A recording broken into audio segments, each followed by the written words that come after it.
All right. Good morning. Good morning. Happy dawn. Happy light every day.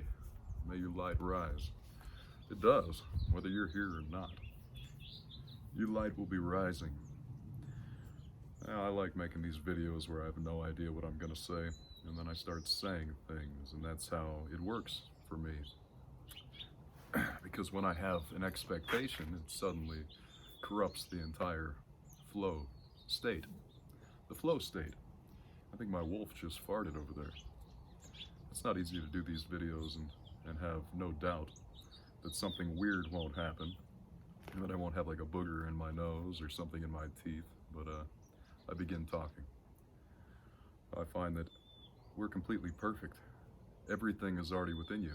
If you were inspired 10 minutes ago to say something to a camera, then you'll be inspired when you turn the camera on, as long as you have no doubt.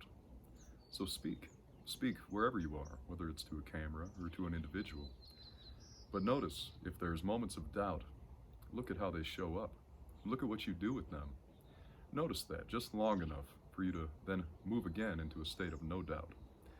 Now, if I find myself tripping on my own feet, and then I spend the rest of my walk thinking about that place I tripped in a minute ago, well then the rest of my walk is going to be a stumble.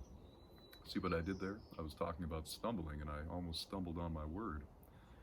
Well, anyways, I lived much of my life with expectation, with thinking I should live up to what other people expected of me, and that became my expectation. I expected myself to live up to other people's opinions, other people's perspectives, and I realized I never will. I never could. Now, who was the first man to write a book? That's the question. Who wrote the first book, and did he read another man's book to get there? He didn't. He was the first man to write a book. All other men after him based book writing off of his book. Same thing goes with language. Now, all it takes for a truth to be defined is for someone to come up with a random word and then convince everyone that it's a truth. This is what this word means. Now, it's true to him. The question is, can he make it true to the rest of the world? He has to convince the rest of the world that this is what it means. Now, people have gone around forever convincing each other of what everything means with words that were invented by another man that is no longer here today. So I'm using his words because that is what we're all working with now. These are the building blocks of our reality. But know that behind my words is the actual truth, that I can never explain a truth to you in word, but I will continue talking nonetheless, and I will hope that I do not trip or stumble. Matter of fact, I will have no doubt that I won't trip or stumble. So, we continue on here. Who was the first person to play an instrument? Well, there was nobody else before him to tell him how to play it, or to tell him what song, or how he should remember. I wasted much of my life thinking about how other people are remembering all these songs, how to play this song on the guitar, or that song, or this drum, or that one. And I realized that the man who invented the drum probably knocked on a tree, and he knocked until he found a rhythm, and then he said, I'll cut this piece of the tree out, I'll take it home, and I'll keep making rhythms. And he made the first rhythms on a drum. Now, the first rhythm was in here. It wasn't on that tree or in the drum. Although, this is a symbol of something at the origin of all creation as well.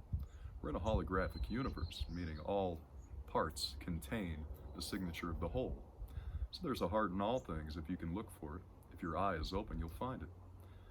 Keep your eye open. Stay receptive. That's the only thing you can do to stay in the flow state. You don't know what's coming next.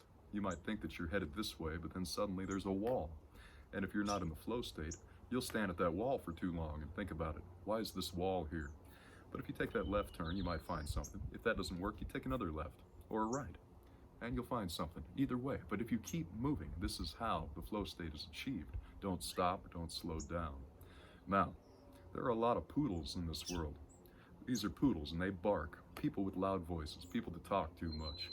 And coming up from a child, I was very distracted by all the childish barking in the world. The poodle barks. And the barking that I'm talking about is fear. People want to talk and say, no, he doesn't know what he's talking about. You don't know what you're talking about, blah, blah, blah, blah, blah. Well, there's not a very good way of doing that. The best way of doing that is getting away. If you think I don't know what I'm talking about, go about your own business. because you're trying to convince me is also proving that you don't know what you're talking about.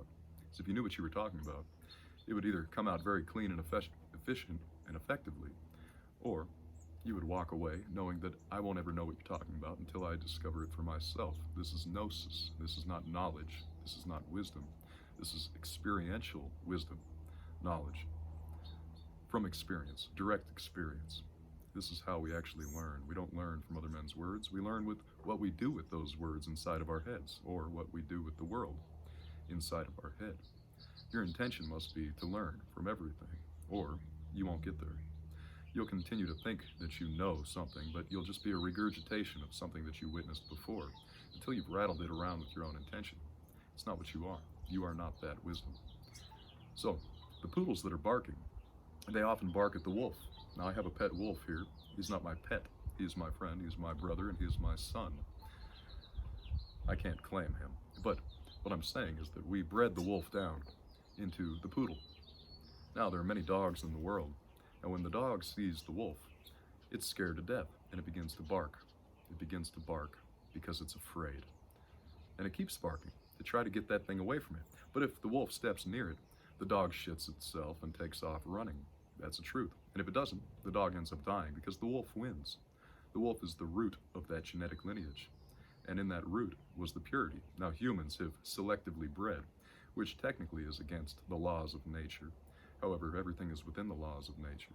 But this neocortex that we have, that we chose to discern with and chose our breeding techniques with, that has not been perfected yet in the human. And so the dog is not necessarily perfect. The dog does not follow the natural law, much like the human who's stuck in his neocortex doesn't follow the natural law. But my point is that there is still a very fundamental way of being here for humans. Like the wolf, there is a lineage of thought, not necessarily genetic, but somewhere within you, within every one of you, is that original wolf-like man. The origin, the root of what we've become today through our selective breeding, the one that follows all the natural laws, that one. And when somebody else isn't following all those natural laws, they're like a poodle to you when you're in that state. And they will bark and they will complain, and it's because they're afraid that you found something that they haven't. And if you stop and continue to waste your energy on the poodles who keep barking and trying to convince you of otherwise, meanwhile they're in a poodle state mentality, well then you're going right back down into the poodle state yourself. The true king doesn't need to sit there and entertain the fool. And the fool, who's the true fool, is the true king. The irony here is in the paradox that the evolution is coming from our selective breeding, and the suffering that it causes is the necessity for our evolution further. However, what I'm saying is that there are people that run the world, and they must be intelligent enough to have put themselves into those positions. Now you can think, yeah, they were bred into it or what, and maybe there are some who were and whatnot, but the idea is that if you're not intelligent enough yet to have found yourself in that position, well, then you're just a poodle. And of course you're terrified of the ones who are intelligent enough to do that. You should be, because they found something that you haven't. You're not really afraid of them. What you're afraid of is what you've been hiding from yourself, your own cognitive dissonance. That cognitive dissonance is the biggest fool, and it is not the king of fools. It is the foolishness of the clown. It's a different type of fool. Now, I don't mind playing the fool, because the fool is receptive. The fool knows nothing, and in my knowing nothing, I'm receptive to all things that may come through me. And therefore, I can find wisdom still in knowing that I can know nothing. However, when a poodle's barking and trying to tell me what he knows, and he's just a poodle, and I'm in the wolf mentality, I don't need to listen to him. I know what I know. Now, my words might not come out right. They might trip and stumble there. I did that. They might come out in a way that you haven't been convinced yet of being a truth. You see, but who invents the words to begin with? It's the wolves. It is not the poodles. Now, the poodles run around using other people's words here in this human realm. This poodle is just an analogy for something that is living a life in cognitive dissonance. It's living a life that has not yet mastered its current state. Now, any poodle can reawaken its wolf-like mentality, its original root genetics. Now, in the DNA is all of your sleeping DNA, which I would say actually is coming from history. It's not the future of our evolution, but it is, paradoxically. We just put that to sleep to become what we are today from our own insanity. Now, if we reawaken what we put asleep, Now we become the next level of what we are today, which is actually the ancient added with the present equals the future. Past plus present equals future, and this is the truth. Hopefully this makes sense, because like I said, I didn't know where I was going with all this. Now the reality is, you're all living like a bunch of poodles.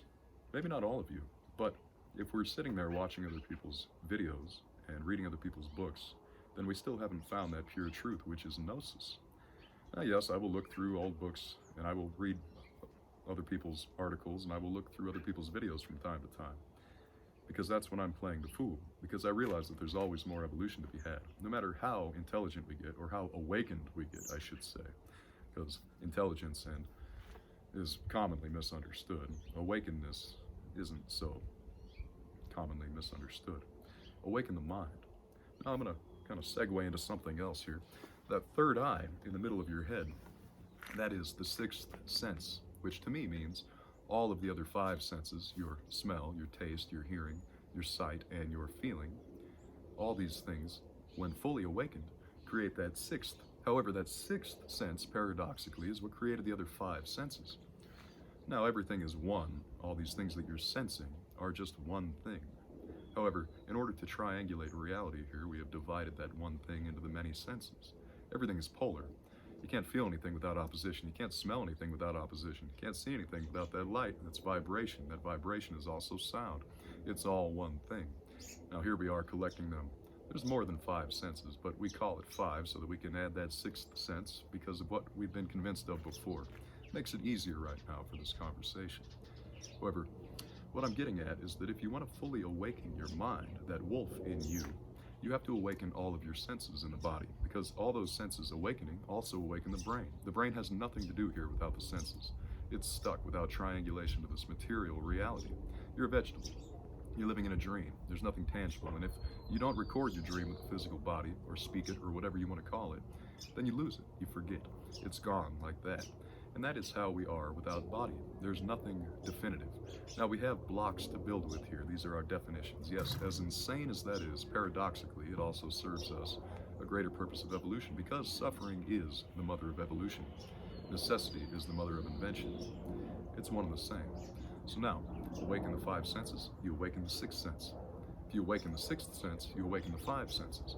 But we must take the outer to the inner to awaken the actual human physical brain and that I, which is the source of everything. It is the center of the universe. It is the singularity. It's the creation of time and space. But if you look at it this way, you're sitting in the spirit world right now, and you're looking out through the window of that one eye. And the more you clean that window, the more you can see the world clearly. And at some point, you can see the reflection of that spirit world behind you. In all reality, though, these two eyes here are projectors, and those projectors are shooting the light out into the world. Now, the body's not real. This is all just a bunch of frequency and vibration that's coming out of the singularity, yourself. Out of the blackness came the light. Now, you couldn't live in just blackness because there's nothing to triangulate reality from. So in order to know yourself and where you sit, where you stand, you fractaled, you broke out into the all, so that you can recollect yourself through your own black holes. And you can redefine in that singularity of that third eye again, right there, what you are. This is alchemy. Kemet. Ancient Egypt was called Kemet. That is the black land. And alchemy came from of Kemet. This is the science of spirituality in the black land.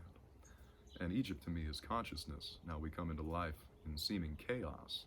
And that is like the blackness. You don't know where anything is, what it is. It might as well be chaos. You come into this world and you divide it all into chaos. And you try to pull it all back together. Now in alchemy, you separate into all of its different parts, and then you purify in separation and bring it all back together into one. So out of the blackness came the light. Then we pull the light back in through the blackness. Once it's purified in our observation, this takes your intention, this takes your will to do so. Then we awaken to Upper Egypt, which is actually your lower mind. I see it as connected to the lower half of the body. The solar plexus is like the horizon line.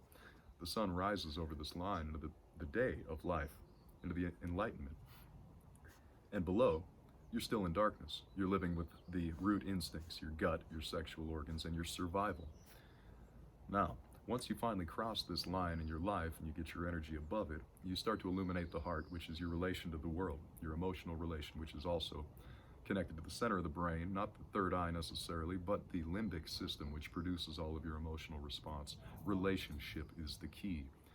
Now, once we have a relation with the world, we know where our place is in it. We know that if I keep treating the world bad, it will keep treating me bad. We have emotions to triangulate this truth. Once we awaken that, then we start to really speak and create, and we know truth in the world, the throat chakra. And then once we have all that under control, we have the insight. We have that sixth sense.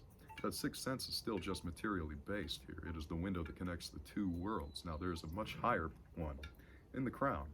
This could go on infinitely, depending on how you define things or who's convinced you of what means what. But what I'm saying is that that funnel of everything divine comes in from the top. But now you also are looking out through the middle, third eye. And everything below is yours to master. So there's Upper Egypt, and there's Lower Egypt. And those two crowns in Egypt, unified, are the symbolism of the one who is awakened fully. It's your job to become the wolf again.